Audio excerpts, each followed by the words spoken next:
What is philosophy? Now, I think the best way of answering this question lies in not answering it, for the simple fact that one does not know what philosophy is all about by reading a definition of philosophy, but by rather engaging with it. As Wittgenstein says, philosophy is an activity. So, here are a couple of fun facts. Philosophy is actually Greek for the love of wisdom. That is pretty poetic. Now, if I was held at gunpoint to provide a definition of philosophy, I would define it as the search for reflective understanding of very broad questions that constitute our worldview. Now, these questions are very interesting questions. Here are a couple. Is there such a thing as immateriality? Now, how could we even demarcate between material things and immaterial things? Is dark matter immaterial or material? What kind of thing is it? Is gravity material or immaterial? Uh, are mental processes material? If they are, then how are we anything special from animals? Are we just simply a biological organism that has advanced and that is basically it? Or is it such that there exists within us something like a soul, for example? I mean, these are very important philosophical questions that always linger around scientific and theological concerns. It should be noted, though, that it is not simply a matter of theology versus science when it comes to such questions. There are genuine scientific problems revolving around these notions, the same way there are genuine theological concerns as well. So it is not a superstition versus empirical science dynamic. Uh, there are legitimate reasons for supposing particular hypotheses that do not fit in within a scientific framework at times, even though that is not very common. So, after all, science is a method. So, another question could be, is morality a human construct? Is it a human construct? If it is, what really makes it worth carrying it out? If it is just something we've constructed, what grants some moral standards the legitimacy to rule over us? After all, I have constructed it. You could have constructed your own. This is, of course, a very cheap sort of portrayal of morality as social construct. There are particular sophistications to it, but the arbitrariness of morality shows when we assume that it is a humanly constructed and it is not something that is independent of us. Now, another interesting question could be, what exactly is the human psyche? Now, these questions are usually unanswered by mathematics or the sciences, leaving them for philosophy to answer. Nonetheless, philosophers draw upon the fruits of other subjects, as they should be informed by other subjects, which would make the chances of them saying something meaningful quite high. The more one knows about other subjects, the better it is. After all, the more you know about other subjects, the less compelled you are to speak nonsense when you're engaging in philosophy. Now, one could say really that, for example, the question what exactly is the human psyche is answerable by science, and that is a respectable opinion. That is a respectable claim. Maybe in the future, science can answer this question, but for now, there are questions for philosophy, and as I see it, after all, we can look up a definition in any psychological book, and you will see uh, the definition of mind as something that does X, Y, and Z. Now, these are called functional definitions, and when you define something in terms of its functions, that's just one form of explanation. There are many forms of explanation. I mean, what is a chair? It is something you sit on. That's just one way of saying what the chair is. I mean, a chair can be made out of wood. That's a material explanation. So, functional explanations are the most practical explanations, but they do not tell us the essence of a thing necessarily. So, the subject, philosophy, is often dismissed crudely as a medium in which sophistry takes place. However, the truth of the matter is that philosophy's primary aim lies in eradicating confusion. It's quite the contrary, as we can see. As ancient as Plato, uh, philosophers have hated all forms of sophistry. I mean, usually people think of philosophers as people generating problems and clouds of and fogs of very confusing stuff. But the truth of the matter is, behind it all is sort of a will to dispel confusion rather than create it. It is in fact something that philosophers have always hated. That is why, for instance, Plato hated uh, rhetoric, because he thought that poeticism uh, makes everything sound meaningful, when in fact it's, for the lack of a better word, bullshit. Now, another thing is philosophy's aim lies in eradicating falsehoods that also masquerade as common sense. Now, there's a lot of assumptions we do carry out in daily life. Philosophy is utterly unsympathetic to common sense, as common sense is likely to be right as it is likely to be wrong. Now, here is a very short overview of the branches of philosophy. Now, metaphysics is the study of the true nature of reality. We will delve into metaphysics later on in a much deeper way, but for now, this is a very surface level definition that could give you an idea what metaphysics is all about. Now, questions that are addressed in metaphysical discourse are as such: what is the nature of a human being? Are we souls inhabiting bodies, or are we biological organisms made out of atoms? And if so, what fundamentally differentiates us from animals? You can see how this question, for instance, is very related to the questions I've posed earlier. Is there such a thing as immateriality? I mean, that question has tremendous implications on science, on psychology, on a lot of things, and even metaphysical conceptions often shape morality. Metaphysical questions sometimes drive ethical conclusions. So, for example, if I say that man is a rational animal, then even though I am describing rather than prescribing, I've prescribed, even if it wasn't my intention, to say that man ought to behave rational.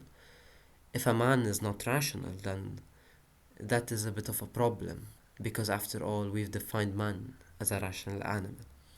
So you can see how these questions actually, uh, as technical and as esoteric as they may seem, have lots of implications. Now, epistemology is the study of the nature of knowledge.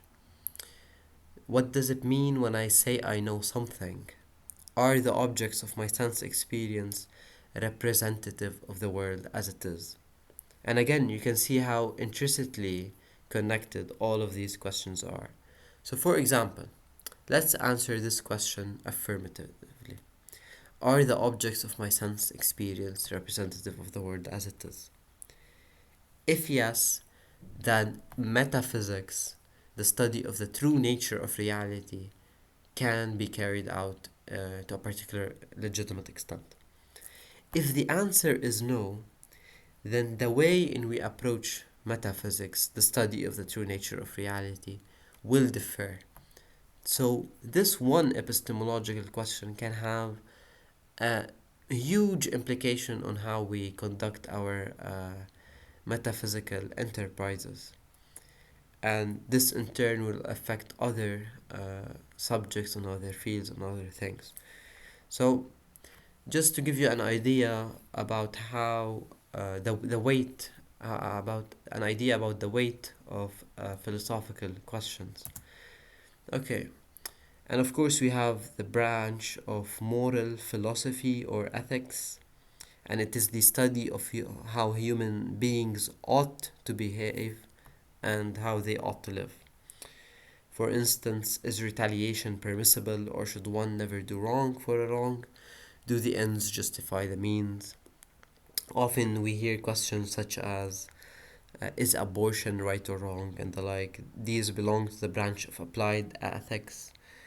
Uh, Meta ethical questions lie in more microscopic questions such as what is good? I mean, what is wrong itself? You see, this is we have a meta ethical assumption within our ethical question when we ask the question, is retaliation permissible, or should one never do wrong for wrong? Now, another branch of philosophy is logic, which arguably some people distance quite controversially from a lot of philosophical enterprises. And in fact, the modern emphasis is on logic more than on other branches. Although I personally think this is a symptom of a bigger paradigm shift that is occurring, that has been occurring for long across these sciences, and that is the paradigm of American pragmatism. Now, not to diverge from the topic, what is logic? Now, logic is defined as the systematic study of the correct principles of reasoning or argument. Now, what does this mean? We will have a video dedicated to logic and to logical problems, very technical videos that many people might find boring. But just to give you an idea, here is the 1 plus 1 of logic. If P implies Q, Q does not imply P. And a linguistic translation of this would be if a woman is happy because she's pregnant, she's simply not pregnant because she's happy. It's a one directional relationship. Likewise, if the floor is wet because it's raining, it's not raining because the floor is wet. So, in logic, we actually always use symbols because we don't care about the specificities of the examples that I've just provided. We care about the logical structures that are underlying our statements. Now, these statements are called propositions, and a proposition is a statement that can be true or false, and it differs from other types of speech. For example, if I chant uh, to my uh, to my friend, keep going, that is not a proposition because that's neither true or false. That's just me chanting or urging him to keep going simply.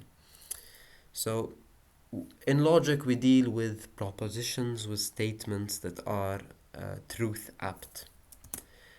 Now, finally, political philosophy is not really one of the main tenets of philosophy. There are many sub branches of philosophy, for example, philosophy of science, philosophy of mathematics, all of these things, but more or less they can be derived from the branches that I've mentioned earlier. So, for example, in philosophy of science, we study uh, the methods employed in science. We examine such basic principles such as causation and necessity. These are also metaphysically important questions. Uh, they are also epistemological questions, so you can see that however we go about them, they will somehow fit in these categories. And metaphysics and epistemology are quite inseparable. Okay, so why did I mention political philosophy then? It is because I would like to emphasize on the microscopic nature of philosophical branches. So I defined here political philosophy as the microscopic study of political concepts. Of course, it is very vague, but here's a couple of questions. What makes a government legitimate? What is equality? Now, the difference between a political philosopher and a politician, a political scientist, lies in the nature of their approaches more than the nature of their topics. So these are, of course, very important topics for both the political scientist and the political philosopher. However, the emphasis in political philosophy is always microscopic. The political scientist is too practical to care this much about such such very specific notions and differ regarding really what is equality. He offers you a practical definition and moves on with his discourse. He's more interested in empirical data and what is happening in policies and what did the IMF do yesterday and how did that impact the political decision of another country and the like. So it is not that they address different things, but rather that they approach the same thing differently.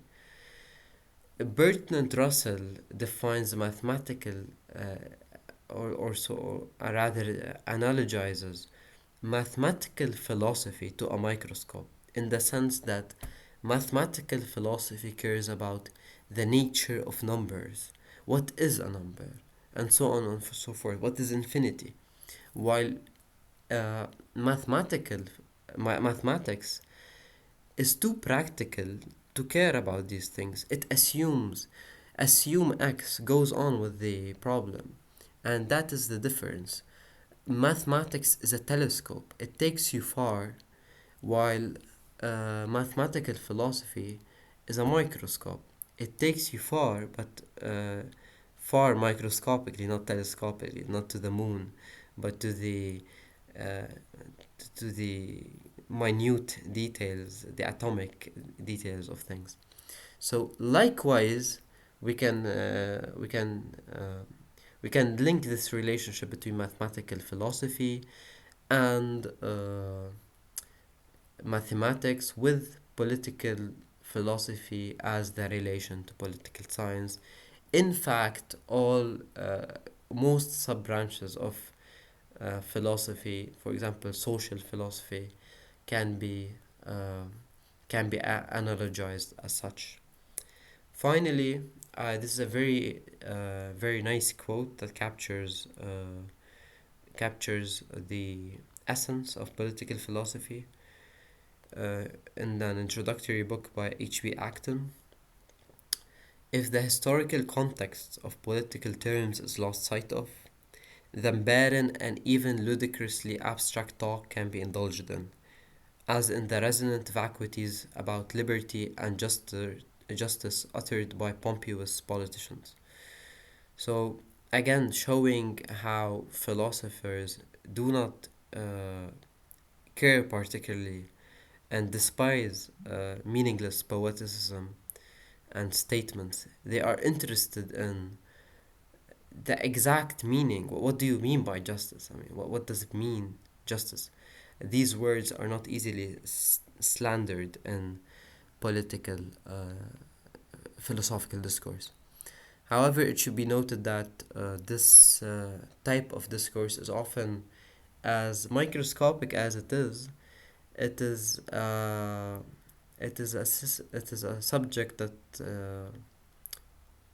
is often systemable, so it might seem as a boring or a very too technical of an approach. However, these microscopic concerns actually have extremely general implications, which makes the breadth of the subject anything but microscopic. That was it for today. I hope you guys enjoyed or benefited to a certain degree from this video. And lastly, this is a very nice saying by Descartes in his book Principles of Philosophy. Uh, to live without philosophizing is properly to have one's eyes closed and never attempt to open them. I hope we can open them to a certain degree uh, in the series.